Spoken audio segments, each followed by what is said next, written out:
Of course, that is only when it's below, so one less thing you have to think about it when you're executing. Everlasting Affliction is pretty much the same, and Haunt, again, pretty much the same. Now let's check out the tier 1. We have 7 points to spend.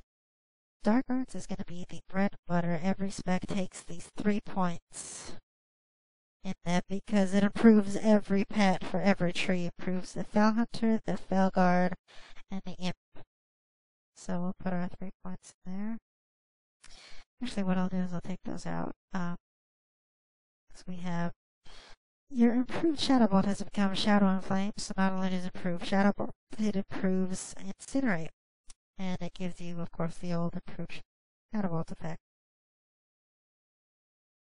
And of course, Bane is like Bane is in live servers, only instead of 5 points, it's 3 points. That gives us 1 point to play around with. For now, I'm going to hit reset, check out some of the other talent trees. Put a point in there. And voila. If I had my character's at level 8 too. If I had those 2 more points, I would have just thrown them in Dark Arts. So we'll reset again. I'll go look at Demonology. I have plenty of gold to respec, so I'll probably do this a couple times. And included some training dummy footage later. Dark Arts, Fell Synergy, pretty much the same. Only, whereas on live servers it would have a 50% chance to do some large amount, and on the second one it would do 100% chance to do some small amount. It's actually 100% chance for 15% of the damage you deal to heal your pet. Again, Mana Feed's been reworked. So basically when your pet crits on its own with its like basic smack around attack, it'll gain mana, and then when you drain mana or life tap, because Dark Pact's been done away with. I used to like Dark Pact, a lot of people did. And you gain mana from that as per the old Mana Feed. Of course, improve your armor. Demonic Rebirth is pretty cool because as soon as your demon dies, you can actually get a buff, and it lets you instantly resummon it. Demonic Empowerment, again, pretty much the same. Improved health funnel, again, pretty much the same. You might want to take this for leveling. I personally haven't, but, you know, if you're going to let your pet tank at low level, it's a good idea to have that. Penny Doom.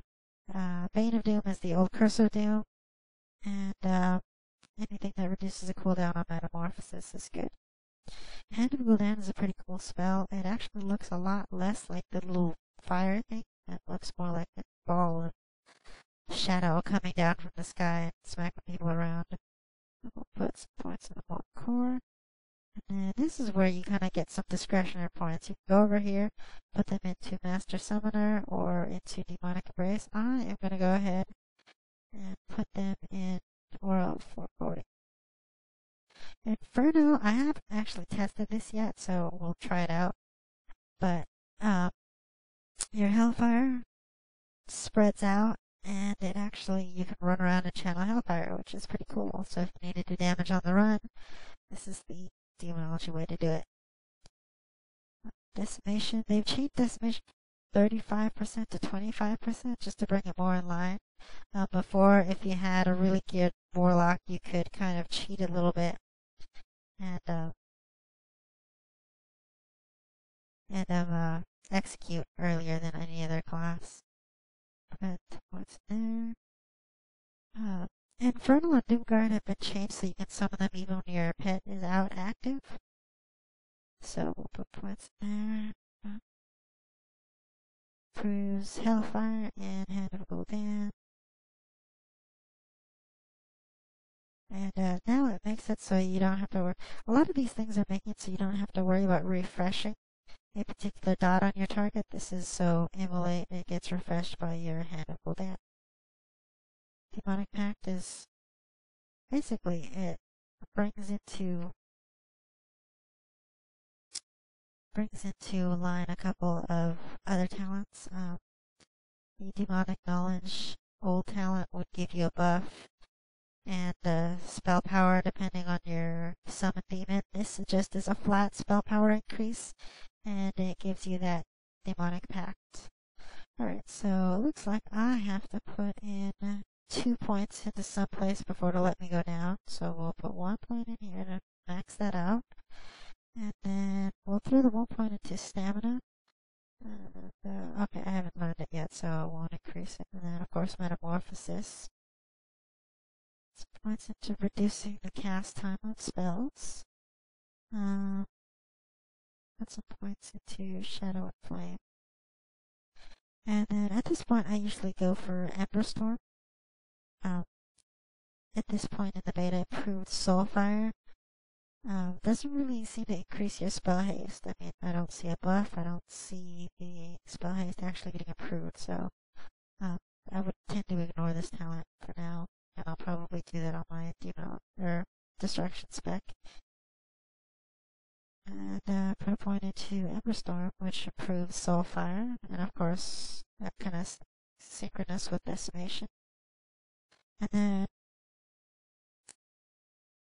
what I'll do from here is I will sort of reset and just do my quickie. Let's put points into stuff so that I can go.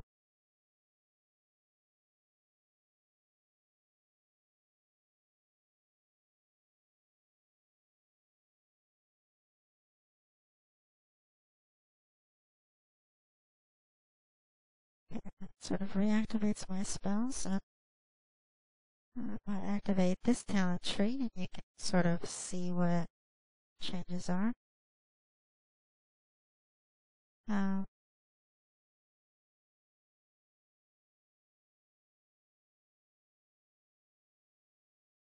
might be stuck at 57, but that's not a bad cost actually at this point. Quests are giving you money, you get money from selling equipment that you didn't need.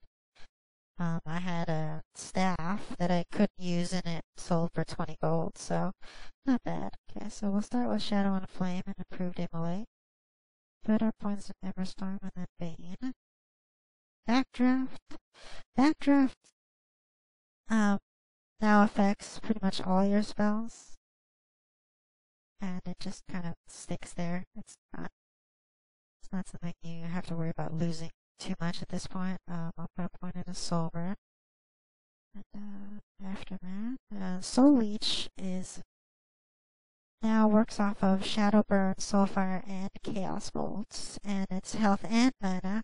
And on top of that, you get replenishment. So this is a pretty good talent. I used to run a little bit low when I was Affliction and dotting a bunch of things up without life tapping. So Soul Leech actually as destruction makes it easy to regain mana.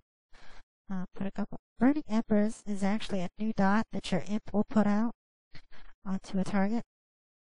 And it's actually very, very good.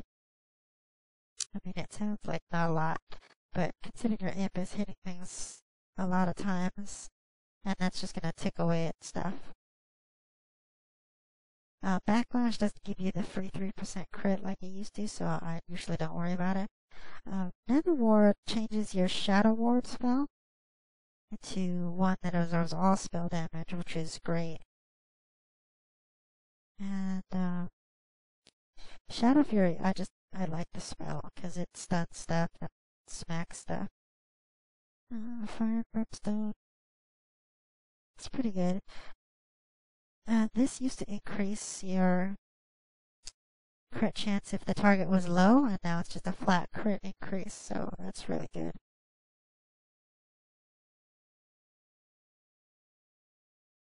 Bane of Havoc is a new spell, and what it does is you cast it on a secondary target, so cast it on, let's say, an ad, and you're smacking away at the boss, and the ad would take damage too.